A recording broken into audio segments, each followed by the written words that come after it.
So a story that we like to tell when we're talking about the Rampart Range herd is about the initiation of this herd. And so as we mentioned, early 1900s, bighorn sheep on a whole weren't doing so well statewide.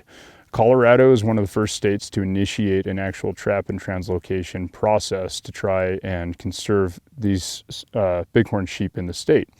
So as part of that, in the 1940s, one of our most robust herds in the state that we were translocating sheep from was the Tarryall herd, which is north of Lake George. So in that instance, we went into the Tarryalls. We trapped sheep somewhat similarly to what we're going to be doing this year.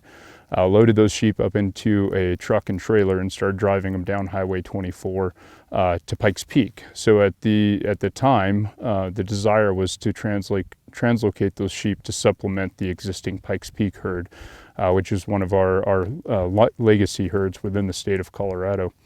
Along the way, the truck experienced mechanical issues, and the decision was made to go ahead and release those sheep.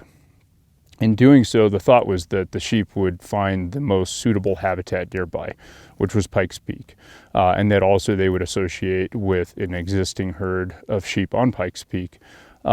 Instead, those sheep, instead of heading south, headed north. They ended up over here on the Rampart Range and established the herd that we have here today.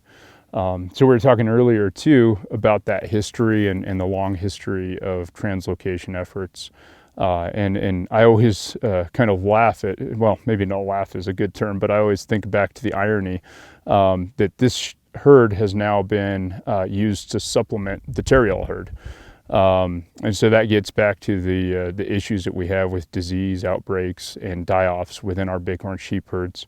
What was once one of the largest herds in the state and a source of translocation is now a recipient of those translocations due to a large-scale die-off.